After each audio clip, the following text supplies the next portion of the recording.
이 동성교회는 너무 공부를 많이 하셔가지고. 예. 근데 그렇다고 해서 우리 브레더린을 세대주의 신학 안에 가두어 두려고 하면 저는 그것은 옳지 않다고 생각합니다. 왜냐하면 이 브레더린에 있는 유명한 인물들 중에서 이거와 다른 관점을 가진 사람들이 많거든요. 그러나 이것이 문제가 되지 않고 다 형제 사랑으로 연합이 가능했습니다. 이게 브레더린입니다. 좀 교리적으로 달라도 뭐 환란을 통과하느냐 안 하느냐 조금 달라도 그리스도 안에서 얼마든지 사랑하고 연합할 수 있다. 이것이 브레더린입니다. 그러나 한 지역교회 안에서는 이 가능하면 교리가 통일돼야 되겠죠, 그죠? 그게 혼란이 없습니다. 우리 교회에서도 저는 교리적인 거 복잡한 거 단순화시켜서 하나로 다 이야기합니다. 그리고 혹시 개인적인 의견을 가지고 있으면 뭐 개인적으로 믿지만 교회에 와서 그걸 퍼뜨리지 말라고 해요. 괜히 그런 거 가지고 혼란할 필요가 없거든요. 자, 우리는 어떤 그 주의, 신학 이 안에 매여 있지 않았습니다.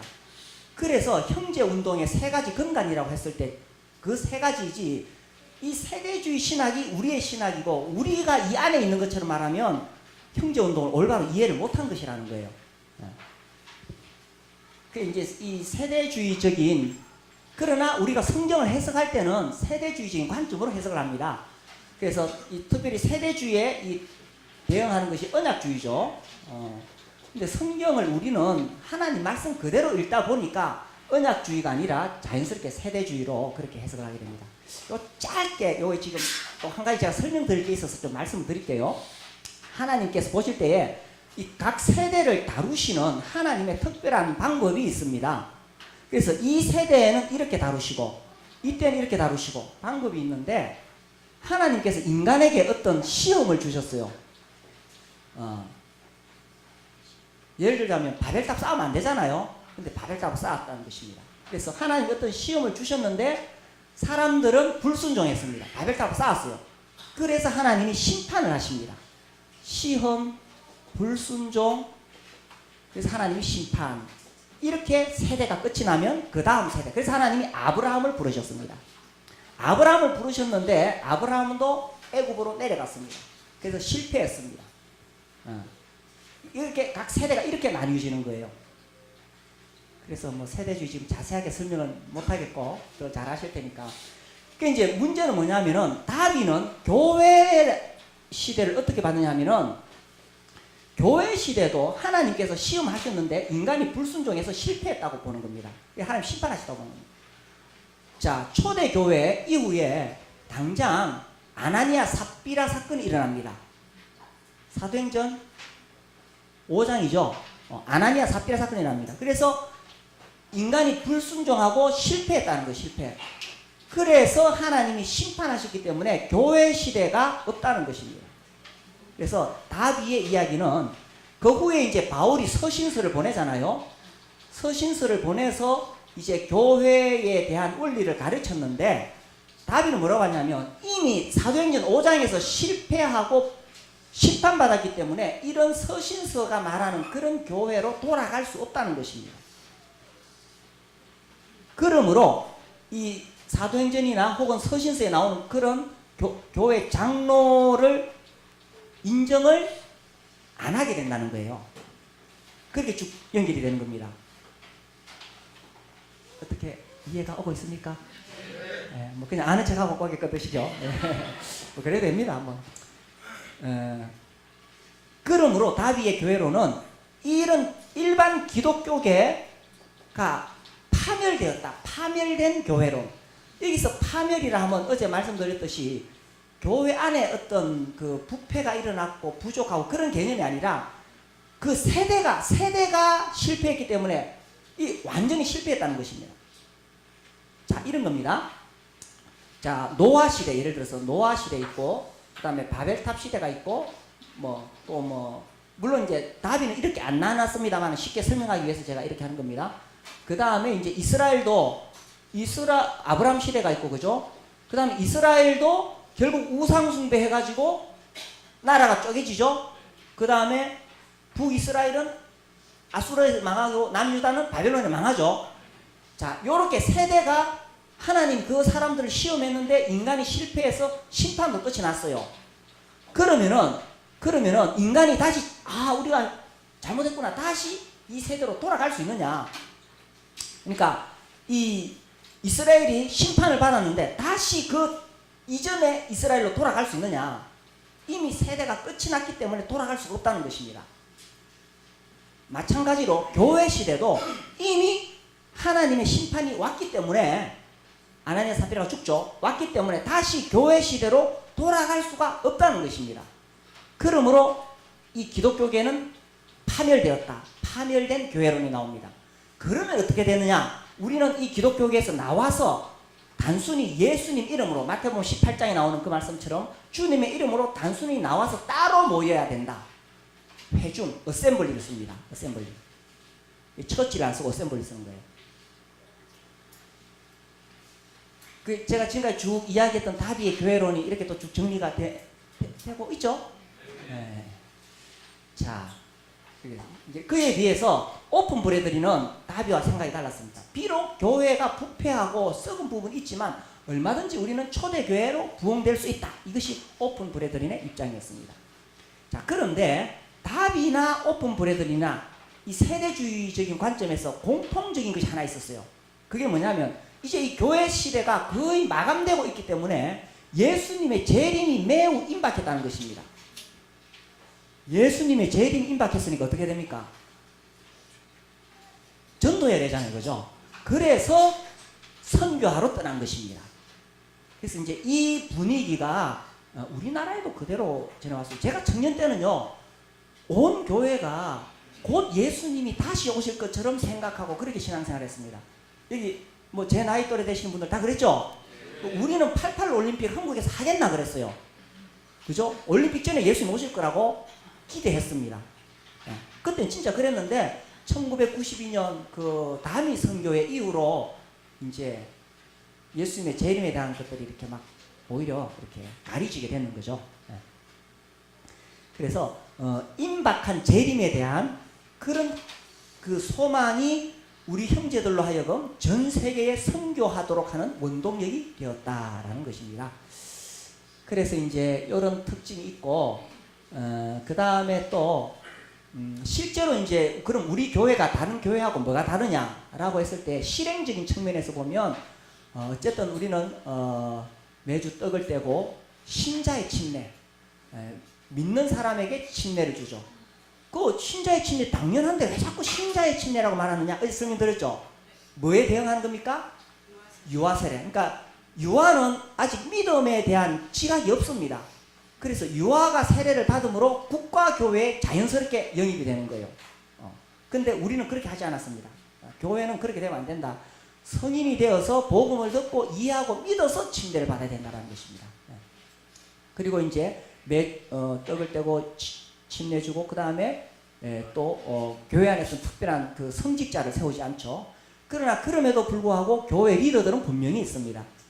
있고 그렇죠. 예. 근데 사실 이게 제가 설명을 다 못하고 좀 나중에 마치고 나면 보통 다른 교회에서는 이렇게 질의응답 시간이 있었거든요. 그래서 혹시나 뭐 제가 다 설명 못한 것은 나중에 밥 먹을 때 저한테 와서 다 설명 안 됩니다. 예. 자, 그러면은 빨리 넘어가겠습니다.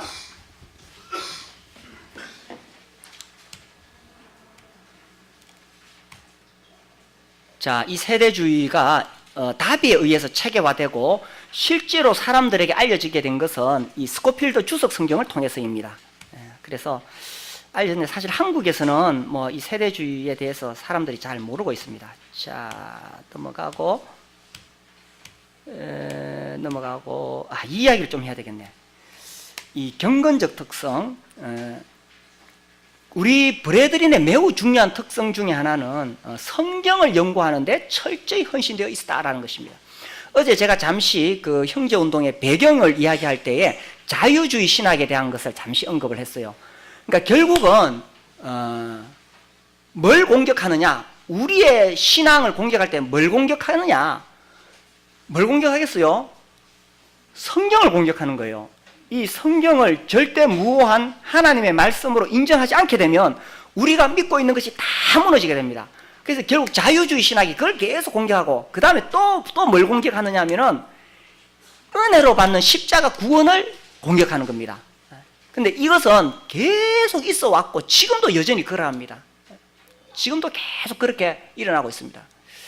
그래서 이때 막 고등비평이 생기고 이렇게 하면서 이 성경을 하나의 문학 작품으로 전락시키고, 그 무렵에 우리 형제들은 성경이 하나님 말씀이다, 이걸 굳게 지켰고, 이것이 이 복음주의 기독교계 안에서 브래드린이 미친 큰 역할이었다는 것입니다.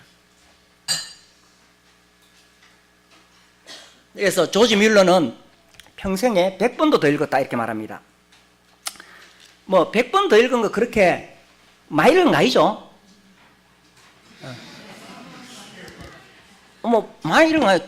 조지 뮬러가 1825년에 회심했거든요. 1898년에 주님께로 가거든요. 그럼 98 빼기 25 하면은 63이잖아요. 73입니까? 하여튼 뭐 70년 정도 되죠. 그러면 1년에 2번만 읽어도 100번 이상 읽잖아요. 많이 읽은 거 아니에요. 그래서 여기서 100번 이상 읽었다는 말은 정독을 했다는 뜻입니다. 정독을 했다. 그래서 로버트 체프만도 정오가 되기 전에 7시간씩 성경을 읽었다 이렇게 말합니다. 그럼 몇 시에 일어난 거죠? 아침 5시부터. 하여튼 성경을 읽는 거, 우리 청년 때는 이 성경 읽는 것에 대해서 늘 강조를 했어요. 그리고 이제 그때만 해도 뭐 그때 막 톰슨 주석이 나왔나, 그 비싸서 사지도 못하고, 그래서 이제 성경 읽다가 궁금하면 교회 와서 물어보고 토론하다가 막 논쟁하고 막 이랬죠.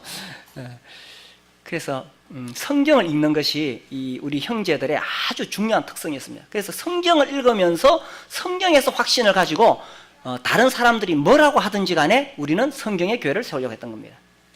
제가 청년들에게 늘 하는 이야기가 있어요. 성경 10번 읽기 전에는 중매 안 해준다. 근데 10번 읽는 거 그렇게 힘들지 않습니다. 뭐 보통 대학을 가면 대학 4년 동안에 1년에 2번 읽으면 8번 읽거든요. 그죠? 그리고 뭐 또 조금만 열심히 내면은 결혼하기 전에 10번 읽어요. 그래서 제가 늘 잔소리 하는데 뭐 잘 안 하더라고요. 아무튼 우리 브래드린의 강한 특성은 성경 읽기입니다. 여기서 확신을 가지고 여기서 교회가 세워졌습니다. 이거 나오네. 예, 하여튼 성경 읽기고, 그리고 믿음으로 사는 삶. 예. 그리고 이제 이 브래드린이라고 했을 때에, 이게 어제 마지막 시간에 제가 잠시 말씀드렸지만 정말 그분들이 영적으로 인격적으로 정말 훌륭한 분이었다는 겁니다. 이 그로브스에 대한 크레이그의 인상, 이거 보시면요, 이 그로브스가 그 치과의사 하다가 선교사로 나가려고 이제 더블린에 가서 이제 시험을 쳐야 되는데, 그때 개인 가정교사로 크레이그를 초청합니다. 그래서 이제 크레이그는 침례교 계통인가 그 목사의 아들로 태어나서, 이 사람도 아주 뛰어난 성경학자라 그랬죠. 그래서 이제 그로브스 가정교사로 들어왔어요. 와서 보고는 이런 이야기를 했어요. 근데 이런 말을 한다는 게 이게 보통 일이 아닙니다. 한번 보세요. 그는 가장 흥미로우면서도 고상한 성품을 지녔다. 그의 성격의 주요 특징은 인자함, 깊은 신앙심, 뛰어난 재능, 설득력 있는 언변, 자상함, 겸손, 학식이다. 앞으로 살다 보면 뭐 결점을 볼 수도 있겠지만 이 사람보다 더 고상한 사람은 없을 것이라고 믿을 분명한 이유가 있다. 완전히 반했는 거예요, 크레이기. 야, 이렇게 훌륭한 사람이 있을까? 그래서 초기 지도자들이 이런 사람들이었습니다. 그래서 주위 사람들에게 강한 영적인 감화를 줬고 또 인격적인 감동을 줬고 사람들이 모여드는 거예요. 이 체프만도, 그 체프만이 그때 이제 반스테플에서 어떤 예배당 안에 있었는데, 그 체프만의 그러한 그 방식을 싫어하는 사람들이 예배당을 넘겨달라 그랬어요. 근데 이제 법적으로는 전혀 문제가 없었지만 속옷까지 주는 심정으로 그들에게 예배당을 주었다. 보통 일 아니죠. 누가 와가지고 여기서 싸움이 나서 동성교회 예배당 내놓으라 하면 좋겠습니까? 쉬운 일 아닙니다. 그런데 이분들은 이렇게 살았어요. 자기는 절대로 예수 안 믿겠다, 예수 믿는 사람들 다 위선자고 엉터리다 하고 말하고 돌아다니는 사람이 있었는데, 이 사람이 이렇게 말하는 거예요. 그러나 나는 한 사람의 진정한 진짜 예수 믿는 사람을 만난 적이 있다. 그는 데본셔에 내가 살고 있었던 지역을 자주 지나다닌 사람인데 로버트 체프만이다. 이렇게 말합니다. 그래서 이런 사람들이 하기 때문에 주위에 많은 사람들이 이들을 신뢰하고 따라갔다는 거죠. 그래서 우리가 어떻게 하면 초기에 그 형제 운동에 그런 그 강력한 그런 힘을 다시 회복할 수 있을까 했을 때에, 물론 교리적인 정리도 중요하지만 제가 봤을 때는 교리적인 측면 중요하지만 그것은 아니에요. 그게 아니라 우리도 어떻게 이들처럼 예수님 닮은 그런 사람이 되느냐라는 겁니다. 이거 어제 제가 설명드렸고, 조지 뮬러도 그로부스의 그 여동생하고 결혼하고 나서 어제 잠시 말씀드렸죠, 그죠? 교회로부터 받는 그런 정기적인 급여를 거부하고 또 자기가 가지고 있는 거 다 팔아서 줍니다. 다 그랬어요. 그로부스도 그냥 치과의사 아니고 진짜 부유한 치과의사인데 처음에는 10분의 1을 하나님께 드리다가 그 다음에 4분의 1을 드리다가 그 다음에 절반을 드리다가 그 다음에 자기가 쓸 것만 딱 쓰고 다 드리고 하여튼 그렇게 살았습니다. 조지 뮬러 부부도 자기들에게 들어온 그런 것들 다 드렸고, 로버트 체프만도 그 당시에 잘 나가는 그 변호사였는데 그런 거 다 가난한 사람들 나눠주고 그렇게 시작했습니다. 당신은 어떻게 평생에 그런 일을 할 수 있었습니까? 뮬러 대단한 사람이죠, 그죠? 오직 기도만으로 성경지식협회와 보육원을 운영했던 사람입니다. 갑작스런 질문에 조지 뮬러는 잠시 생각을 하다가 대답했습니다. 내가 죽었던 날이 있었습니다. 우리가 이제 성화에 대해서 공부하면 항상 이게 기본이죠, 그죠? 로마서 6장, 내가 그리스도와 함께 십자가에 못 박혔다. 근데 조지 뮬러는 그걸 교리로 말한 게 아니라 실제로 자기가 그것을 체험했다는 겁니다.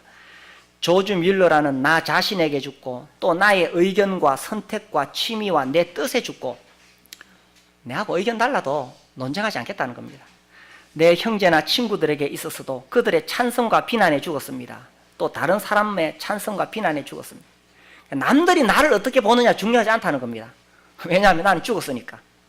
그리고 그때 이후로 나는 다만 내 자신이 하나님의 인정만을 받도록 배워왔습니다. 그러니까 철저하게 하나님 앞에 살아갔던 거죠.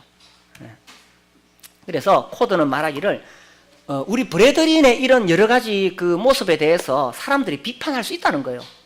너 왜 매주 떡을 떼느냐? 이렇게 비판할 수 있을지 모르지만, 그러나 타인을 위하여 자신의 것을 모두 내어준 그들의 희생적인 삶은 아무도 부인할 수 없다. 이분들이 그렇게 살았기 때문에. 자, 여기까지 하고요. 이제 1960년 한국으로의 전례를 빨리 보겠습니다. 이제 한국에서는 1959년에 이미 회심한 젊은이, 지금 다 할아버지들이죠. 우리 박준영 형제님이나 또 제가 잘해보니까 뭐 윤익환 또 뭐 이렇게 몇 분 돼 있더라고요. 그래서 그분들이 있었는데 이분들이 어떻게 복음을 들었느냐 하면 미군 교회에서 영어를 배우러 갔다가 그 미군 병사들을 통해서 복음을 듣고 구원을 받았습니다. 그런데 어떻게 해야 될지를 몰라 하고 있을 때 컥스웰 중사가 기독 동신회에 연결을 시켜줬어요. 그래서 거기서 처음에는 함께 예배를 드리고 있었습니다. 그러다가 나중에 이제 1962년 제임스 선교사님이 오셔서 여기는 복음이 없다. 그래서 나와서 노량진 교회가 시작이 되어집니다. 그때는 노량진 교회가 아니라 다른 이름이었는데 이제 나중에 그것이 노량진 교회로 발전하게 되죠. 1960년에 맥카피, 1962년에 제임스, 이렇게 두 분이 오시는데 한국에 파송된 최초의 형제단 선교사는 맥카피입니다. 보신 분 계십니까? 많이 계시죠, 그죠? 특히 여기 수원이니까. 저는 제가 청년 때 이분이 미국에 계시다가 한국에 잠시 방문한 적이 있어요. 그때 봤습니다. 그래서 직접 농장을 운영하면서 이 시대요, 우리 6.25 끝나고 진도 가난하고 못 살 때였습니다.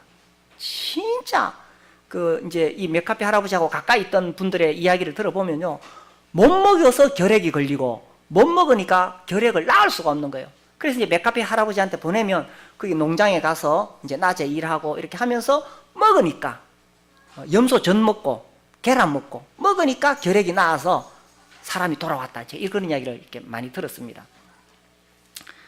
그리고 무료 요양소 개설하고, 이 결핵이 이 당시로서는 심각한 병이었죠. 못 먹으니까. 자료를 찾아보니까 국민훈장 동백장을 받았다 이렇게 돼 있습니다. 그래서 60년에 오셔서 61년에 거창 장팔리, 제가 처음에 구원받고 다녔던 교회입니다. 장에서 팔리 된다고 장팔리입니다. 이제 제가 이 이야기를 하니까 그때 부평교회 가서 이 형제운동 강의했는데, 부평교회도 이 무렵이다 하고 이야기를 하더라고요. 61년, 58년에 선한사가 있었고, 그 다음에 59년, 60년 지나면서 거기서 이제 같이 예배 드리고, 61년에 거기도 예배당을 짓고 이렇게 했다. 근데 이제 저는 이제 그 열린문하고 이런 기록된 자료를 가지고 했기 때문에 그때 열린문에는 부평교회 이야기가 없었습니다. 그래가지고 제가 논문 쓸 때는 이제 빠졌는데, 지금 부평교회가 우리와 함께 교제하는 형제님들이 계시죠. 그래서 이제 부평교회 뺐다고 제가 막 그랬어요. 그래서 제가 이야기합니다. 그리고 아무튼 정말 그 젊은 날에 이분이 평생 먹고 살 만큼 30대에 벌써 그런 재산을 모았는데, 한국에 와서 보니까 처음에는 건축 감리사로 왔어요. 너무 가난하고 못 살고, 그러니까 농장을 시작했는 거예요. 그래서 백돼지죠. 그때만 해도 이제 그런 것들이 안 됐는데, 이제 그 돼지 그 종자를 가져와서 이제 농장을 하면서 사람들에게 나눠주고 그렇게 했었습니다. 그러다가 이제 나중에 건강이 악화되어서 이제 미국으로 가셨죠. 그리고 이제 이 맥카피, 2015년에 국민일보에 이분에 대한 그런 기사가 실렸었습니다.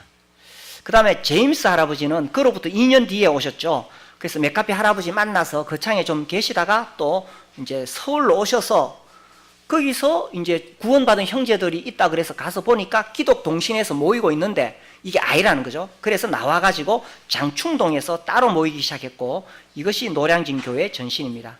그래서 이때 이 1960년대, 70년대 참 우리나라 순수했을 때거든요. 진짜 순수할 때거든. 그래서 막 복음이 불같이 전해지고, 구원받으면 또 복음 전하러 가고, 또 이 제임스 할아버지가 그 천막 만들어서 다니면서 전국에 순회 집회하고 이렇게 했었습니다. 그리고 그 외에도 많은 선교사들이 오셨습니다.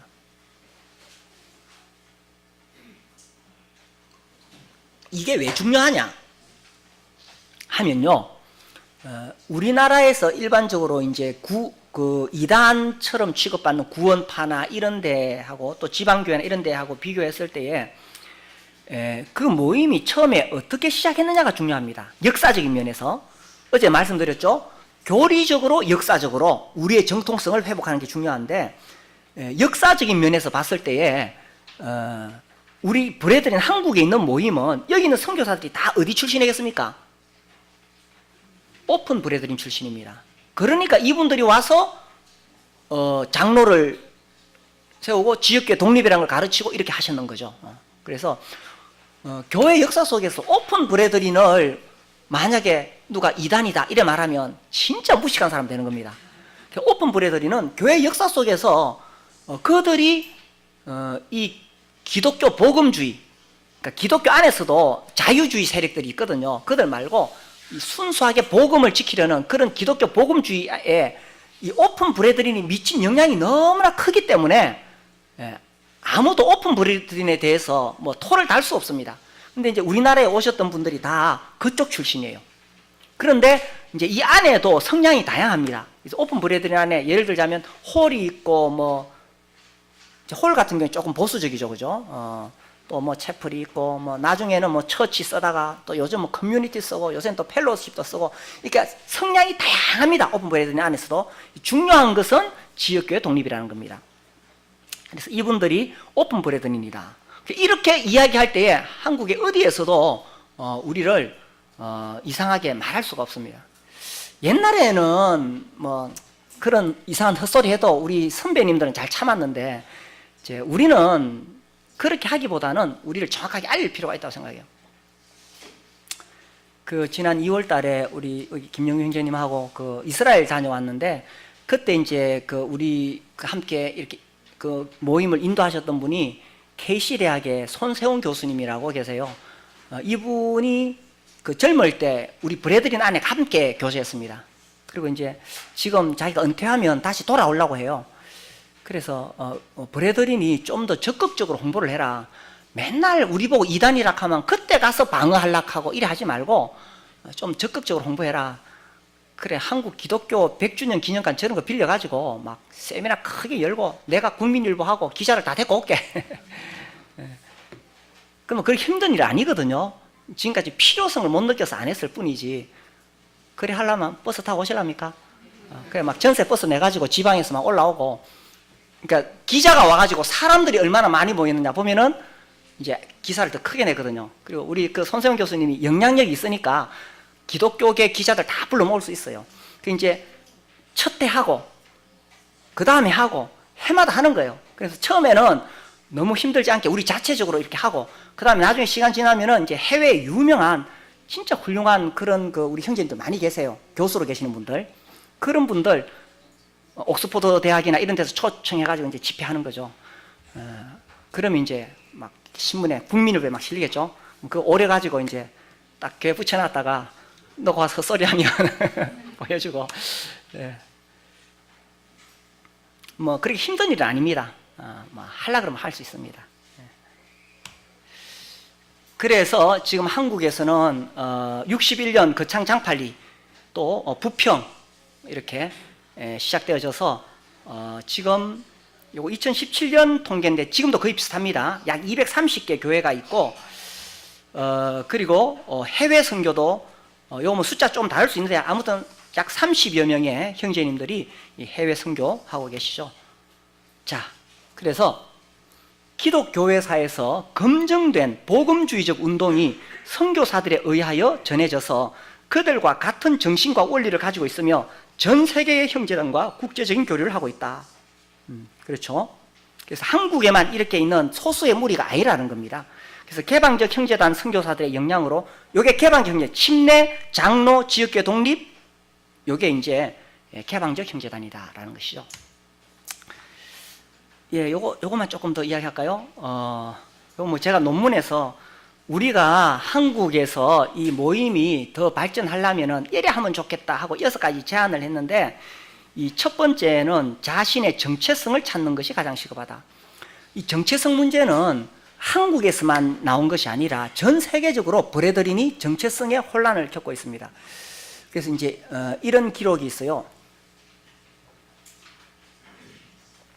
우리 브래들린이 그 19세기 초에 시작해서 20세기 중반 2차 세계대전을 전후로 해서 급속도로 성장했습니다. 그런데 20세기 중반부터 이게 이제 조금씩 이렇게 줄어들기 시작합니다.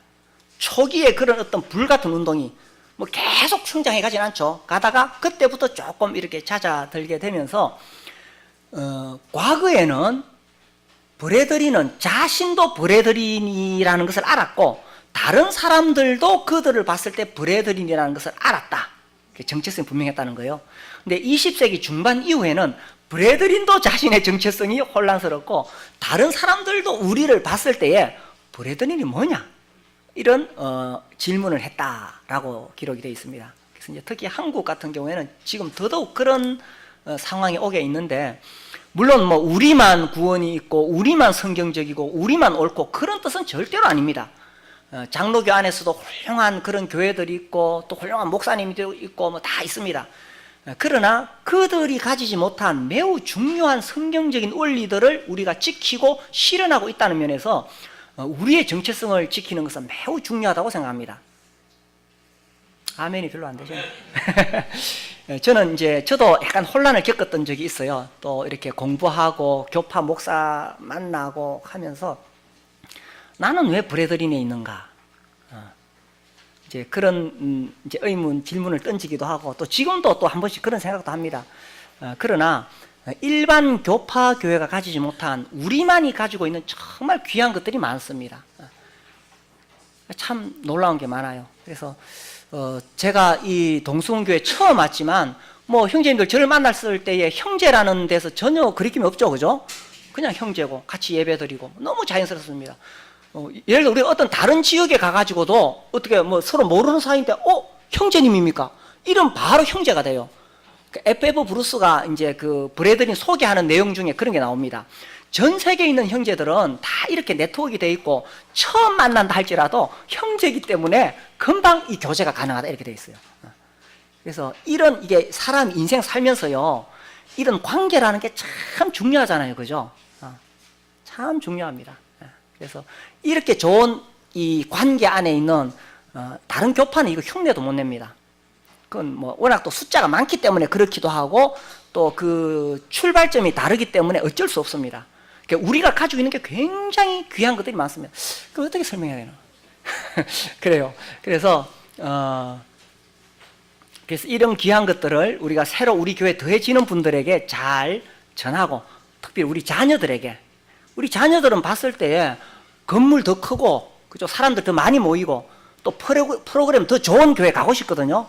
물론 뭐 그런데 뭐 좋죠. 그러나 그들이 가지지 못한 정말 귀한 것들을 우리가 가지고 있는 것, 이것들을 전해주기 위해서 정체성이 필요하고, 특별히요, 두 가지라 그랬죠. 성경을 공격하고 십자가 복음을 공격하는 시대에 살아갑니다. 그래서 우리가 정말 이 분명한 이 구원의 확신을 가지도록 이 십자가 복음을 지켜온 것은 이것은 정말 다른 교파에서 하지 못한 정말 귀한 것들입니다. 사실 십자가 복음이 아니면 교회가 아니잖아요. 그래서 우리가 매주 떡을 떼면서 이것을 지켜왔고, 또 이것을 우리 자녀들에게 전하고, 그 다음에 두 번째는 시대를 이끌어갈 지도자를 체계적인 교육을 통하여 양성할 필요가 있다. 지금 우리 모임에 뭐 CTI도 있고 한데 제 개인적인 바람으로는 그것보다 조금 더 높은 수준의 그런 교육기관이 있으면 좋겠다는 것이고요. 할 수 있으면 학위를 줄 수 있는 그런 학교가 있으면 좋겠다라고 생각합니다. 근데 이제 옛날에는 이런 소리 하면 막 그랬는데 요새는 많은 분들이 이걸 받아들여요. 이제 사실 최근에 이제 다른 어떤 신학교에 가서 공부하려고 하는 그런 분들이 좀 있어요. 이제 저한테 와서 또 그런 상담을 하기도 합니다. 근데 제가 안타까워하는 것은 왜 남의 교단에 가서 배우느냐? 우리가 학교를 세웠고 우리의 신학을 가르치자는 게 제 주장입니다. 그래서 안전하게 우리의 신학을 우리가 가르치자. 그럼 우리가 학교를 세워야 되겠죠, 그죠? 그래서 뭐 제가 이런 이야기를 해보는 겁니다. 그래서 이제 지금까지는 도제 방식으로 양육이 되어졌습니다. 그래서 한 지역교회 안에서 그 장로님들이 어떻게 하시는지 보고 배우면서 설교도 배우고 신방도 배우고 전도도 배우고 그렇게 해왔는데, 그러나 도제 방식보다는 그것도 매우 중요해요. 그게 기본입니다. 그게 기본입니다. 그 다음에 전문적인 분야는 한 지역교회가 감당을 못하기 때문에 그런 전문적인 교육기관이 필요하다는 겁니다. 기본은 도제 방식입니다. 이 지역교회 안에서 제대로 못 배운 사람은 아무리 훌륭한 학교 가서 박사학위 받아와도 소용이 없습니다. 제가 이제 학교에서 공부할 때 이제 일반 다른 교파 목사님들이 이제 우리에 대해서 궁금할 때 첫 번째 묻는 질문이 있어요. 거기는 어떻게 안수를 받습니까? 이걸 물어요. 그 말은 어떻게 설교하고 목회할 수 있는 자격을 부여받습니까? 이런 뜻입니다. 처음에 나 왜 사람들마다 자꾸 저걸 묻지? 이해를 못했어요. 이제 그 사람들 입장에서는 신학교가 어디 있습니까? 어떻게 안수를 받습니까? 어떻게 목회할 수 있는 자격을 얻게 됩니까? 이게 굉장히 중요한 거예요. 나중에 제가 그 말 이해했어요. 우리는 도제 방식으로 합니다. 한 지역교회 안에서 함께 생활하면서 거기서 이 사람이 언사가 있는지 또 섬김이 있는지 장로님들에게 순종하는지 또 열정이 있는지 이런 것을 다 보고 그 다음에 때가 되어서 교회적으로 일꾼으로 청구합니다. 그 다음에 제가 질문합니다. 그러면 당신들처럼 신학교 MDB 3년 과정 공부하고 목사가 되는 거 하고 우리처럼 이렇게 도제 방식으로 양육받아서 목회자가 되는 거 하고 어느 것이 더 어렵겠습니까? 어느 것이 어렵겠습니까? 우리 방식이 훨씬 어렵습니다. 저도 청년 시절에 교회에 있을 때 저에 대한 모든 걸 이미 다 알고 있습니다. 그죠? 다 알고 있어요. 내가 어떻게 사는지, 내 성질이 어떤지, 또 은사가 어떤지, 어떻게 섬기는지, 내 단점이 뭔지 성도들이 다 압니다. 그래서 함께 생활하면서 때가 되었을 때 이제 장로님들이 일꾼으로 청거를 하는 거죠. 우리 방식이 훨씬 어렵다. 그분들이 야, 그는 뭐 목사 되려면 되게 힘드네요. 어렵네요. 딱 그렇게 나옵니다. 그리고 우리 방식이 맞다고 이야기합니다. 그래서 이제 그것이 기본인데, 그러나 또 전문적인 교육이 필요하기 때문에 이런 교육기관이 있으면 좋겠다 하는 그런 바람을 이야기했고요. 3번, 자신들만의 고립에서 벗어나서 외부 교단과의 건전한 교류가 필요하다. 요건 이제 잘 이해를 하셔야 되는데, 그럼 이제 우리가 뭐 다음번에 그 장로교 목사님 초청해서 막 집회하고 이런 의미가 아닙니다. 적절한 선에서 우리가 그들과 잘 교류를 한다는 것은 우리가 너무 배타적으로 교파는 다 잘못됐다고 한다든지 혹은 막 아예 문을 닫아버린다든지 그것은 오히려 우리로 하여금 더 고립되게 만듭니다. 그래서 지혜롭게 할 필요가 있습니다. 한 번은 그 현대종교 그 기자가 저한테 이 전화가 왔어요. 그 본래는 이제 그 기자를 어떻게 알게 됐냐 하면은 그때 우리 이강호 형님하고 이제 그 이단 대책 세미나에 갔다가 이제 그 기자를 만났는데 그 기자가 이제 저한테 메일을 보내고 이렇게 하면서 세월호 사건 났을 때에 현대 종교 아시죠? 우리나라의 대표적인 이단 이 잡지입니다. 거기서 우리 브레더린을 특집으로 다루려고 했대요.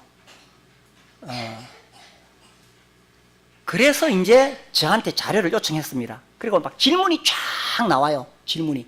제가 거기다 답변을 다 하고 제가 1차적으로 다 하고 그 다음에 또 나만 그렇게 생각하면 안 되니까 우리 이강국 형님이나 또 여러분들에게 제가 그 자료를 다 보내서 제가 답변한 것을 좀 이렇게 따듬어 주십시오. 그래가지고 그거를 그 기자한테 보냈거든요. 근데 그 기자의 질문의 핵심이 뭐냐 하면은 당신들은 당신들만 구원이 있다고 생각합니까? 이게 핵심이에요. 막 질문 많은데 거기에 대해서 우리만 구원이 있습니다. 교파는 율법적이고 썩었습니다. 이러면 바로 우리는 이단으로 걸려서 현대종교 특집으로 실리는 거예요. 그렇지 않죠, 그죠?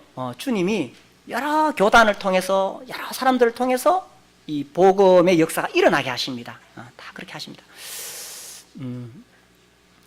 근데 또 한 가지 주의할 게 있어요. 그러면 일반 다른 교파도 다 우리하고 똑같이 구원 이야기하고 복음 이야기하니까 다 구원받았느냐? 거기에 대해서는 사실 쉽지 않습니다. 제가 만나본 분들 보면 그 목사님은 명확하게 복음을 전하는데 그 교인들은 그렇지 않은 경우가 많아요.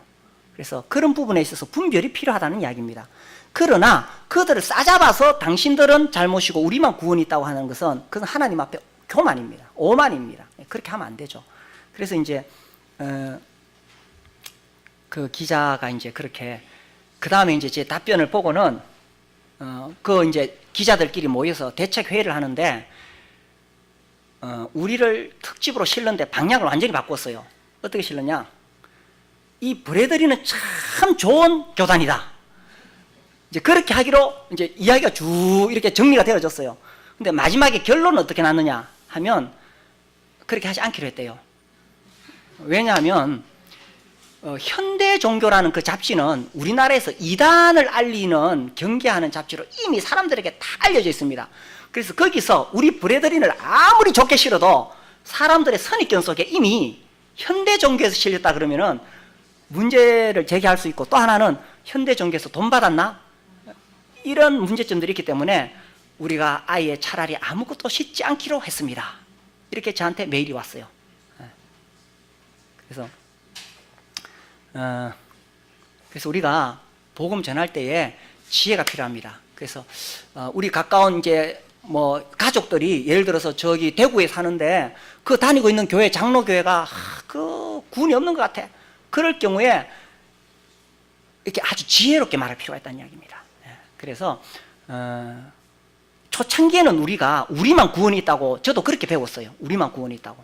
근데 그렇지 않죠. 그건 하나님 앞에서 아주 교만하고 악한 것입니다. 그래서 지혜로울 필요가 있다는 것입니다.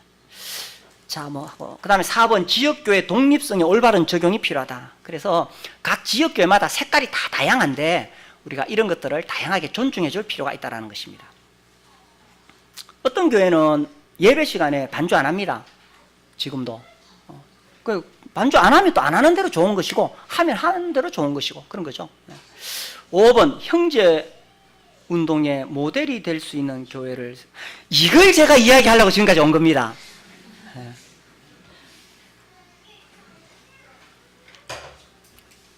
우리 모임은요, 교회가, 신약교회가 어떤 모습이어야 할 것인가에 대해서 원리들을 잘 가지고 있습니다. 말하자면 설계도를 가지고 있습니다. 우리는 거의 성경에서 말하는 그런 교회의 그 설계도를 가지고 있습니다. 근데 문제는 이 설계도를 가졌다고 해서 자랑스러워하고 큰 소리 칠 수 있는 거 아니라는 거예요. 뭘 보여줘야 됩니까? 그 설계도대로 지어진 집을 보여줘야 되잖아요. 그래서 이 초기에 우리 형제운동을 시작했던 그분들이 정말 세웠던 그런 교회들이 있죠. 그런 교회를 우리가 실제로 이 동수원 교회가 그렇게 되어야 한다는 이야기입니다. 그래서 뭐 저한테 이렇게 목사님들이 이렇게 연락 와요. 그 한국에 그러면은 당신이 말하는 그런 교회가 있습니까? 그럼 제가 수원에 있습니다. 동수원 교회 가보십시오. 그래서 그분들이 딱 와서 예배드리러 딱 그 떡과 잔 앞에서 그 분위기에 벌써 딱 압도가 되도록. 그래서 정말 생명력이 넘치는 교회, 사랑이 넘치는 교회, 정말 예수님의 재림을 간절히 사모하는 교회, 복음 전하려고 그렇게 열정이 끌어 넘치는 교회, 이게 우리 브레드린의 모습이거든요. 그리고 어떤 성직자와 평신도가 아니라 전신자 제사장화라는 말은 누구든지 설교할 수 있다는 뜻이 아닙니다. 모든 성도들이 자기가 주님으로부터 받은 그 은사를 가지고 노는 사람 한 사람도 없이 그 은사대로 다 교회 와서 열심히 섬기는 것, 이게 전신자 만인제사장입니다. 실제로 그런 교회가 돼야 된다는 거죠. 동성교회가 그런 교회가 되시기 바랍니다. 6번, 위의 모든 제안의 필요성을 인식함과 더불어 미래의 변화를 예견 및 대비. 이건 뭐 어디에나 다 중요한 이야기죠. 급속도로 세상이 달라지고 있습니다. 저는 특별히 이제 그 다음 세대를 생각하면은, 우리 교회 그 사춘기 아이들 생각하면 쉽지 않습니다. 그래서 이런 이야기 해도 될지 모르겠는데, 제가요, 우리 청년들 만나면은 선교하러 가겠다는 청년들은 많아요. 근데 국내 사역을 하겠다는 청년들은 그렇게 많지 않더라고요. 그래서 제가 청년들에게 권하는 것이 해외 선교해야 된다. 중요합니다. 제가 그것을 어떻게 과소평가하는 건 절대 아닙니다. 잘못 전달되면 또 굉장히 중요합니다.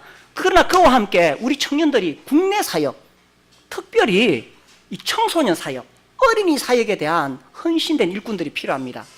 그리고 사역한다고 했을 때 다 그냥 직장 그만두고 섬기는 거냐? 초기에는 그것이 사역이었습니다. 초기에는. 그런데 지금 오늘날 현실은 그렇지 않습니다. 그리고 이제 우리 한국 모임의 그 교회들이, 여기 동수원의 청소년들이 몇 명 되죠? 50명까지는 안 되죠. 근데 그런 경우에 전심 사역할 수 있느냐? 어렵습니다. 그렇기 때문에 자기가 잡을 가지고 섬기는데 인생의 초점이 내가 정말 청소년을 위해 부름받았다, 이러한 사명감을 가지고 청소년 사역, 어린이 사역, 청년 사역을 하는 겁니다. 그래서 전심으로 일하기는 쉽지 않아요, 작은 교회에서. 그래서 그런 어떤 그 사명감을 가지고 다음 세대를 키우는 것은 굉장히 중요합니다. 심각한 문제입니다. 잘 아시죠? 영국 교회가 문 닫고, 그죠? 그렇게 수십 명, 수백 명 선교사 파송했던 대형 교회들이 문 닫고 술집 되고 맥주집 되고 이슬람 사원화 되잖아요, 그죠? 그 남의 이야기 아닙니다. 우리나라로 오고 있습니다. 더군다나 지금 법적으로 차별금지법이나 이런 것들이 우리 눈앞에 와 있습니다. 아마 10년 안에 동성애 합법화 될 거라고 저 혼자 그냥 생각을 합니다. 그런 시대에 우리의 자녀들을 어떻게 키울 것이냐, 그런 심각한 상황입니다. 그래서 우리 청년들 중에 그런 소명감을 가진 일꾼들이 일어나시고, 동성교회 많이 일어나시고, 대구에도 한 사람 보내주십시오.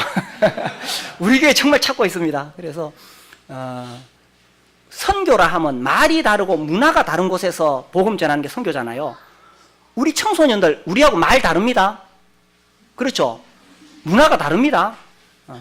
그래서 정말 이런 우리가 다음 세대에 대한 그런 변화를 예견하고 그렇게 준비를 해야 되겠죠. 그렇게 해서 우리 모임이 이제 우리가 정말 60년대, 70년대 정말 순수한 사랑으로 뜨거웠던, 정말 복음으로 뜨거웠던 그때 그 형제님들, 자매님들 이야기 들어보십시오. 그때는 진짜 예수 믿는다고 집에서 쫓겨나고요, 성경책 막 불태우고, 우리 엄마도 그래 했다 그러더라고. 우리 누나 막 성경책 불태우고 막. 그렇게 하다 그래요. 그래서 그리고 이제 일반 교파에서 그렇게 구원을 받고 너무 좋아가지고 했을 때 막 마을에서 그렇게 이 사회적인 매장을 당하고 그럼에도 불구하고 구원받았다는 사실이 너무 좋아가지고 뭐 핍박받고 손해보고 이게 하나도 문제가 안 됐다는 거예요. 이게 구원의 기쁨이 너무 넘치니까. 근데 안타까운 것은 요새는 우리 교회도 처음에 교회 오면은 우리가 복음을 막 몇 시간 전합니다. 제가 전하고 다른 사람들이 전하고 마지막에 또 점검하고 그래가지고 침례를 주는데도 아쉬워요. 제가 청년 때만 해도 그렇게 체계적으로 복음 안 전했어요. 그러니까 뭐 성경 구절 한두 구절 가르쳐주고 뭐 이래 하다가도 구원받거든요. 근데 구원받으면 구원받았다는 것이 너무 좋아가지고 사람이 확 달라졌어요. 이게 브래들린이 해냈던 일들입니다. 근데 지금 이제 그런 열정들이 조금씩 식어가고 있는 이때에 우리가 다시 한번 이제 그런 열정들이 회복돼야 되겠죠. 구원을 받았다는 건 말할 수 없이 중요한 일입니다. 어떤 면에서 우리는 복음 전하면 아이고 내가 지금 30년 전에 듣고 구원받았는데 뭐 뻔한 스토리, 그게 아닙니다. 복음은 전할 때마다 들을 때마다 우리의 심령을 뜨겁게 하는 것이고, 그렇지 않다면 전하는 사람에게도 문제 있고 듣는 사람에게도 문제가 있다는 거예요. 복음이, 십자가 복음이 우리의 인생을 완전히 변화시킨 거죠. 우리의 생명을 새롭게 한 것입니다. 그것이 뜨겁게 살아있는 데가 어디냐? 물론 다른 교회도 있겠지만 특별히 브래들린은 이런 것들이 굉장히 강했다는 것입니다. 그리고 그렇게 구원받았을 때 오늘 죽어도 천국 간다 하고 마음대로 살았느냐? 아니죠. 더 거룩한 삶을 살려고 애를 썼고, 그리고 복음 전하려고 애를 썼고, 주님 앞에 헌신했고, 이게 브래들린이었다는 것입니다. 예, 아무튼 긴 시간 들어주셔서 너무 감사드리고, 이거 아십니까? 그 우리 모임을 홍보하기 위해서 만든 유튜브에 동영상이 있는데, 그 유튜브에서 형제운동의 기원과 발전 이렇게 검색하시면 그 우리 모임의 역사에 대해서 이렇게 소개하는 5분짜리 동영상이 있습니다. 이게 어디 갔노? 여기 있어야 되는데. 아, 여기 있구나. 예. 요거를 한번 보여드릴게요. 5분짜리인데.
예, 기도하겠습니다. 하나님 아버지, 우리를 예수님의 피로 구원하신 그 크고 놀라운 은혜 사랑에 무한한 찬양과 감사를 드리옵나이다. 주님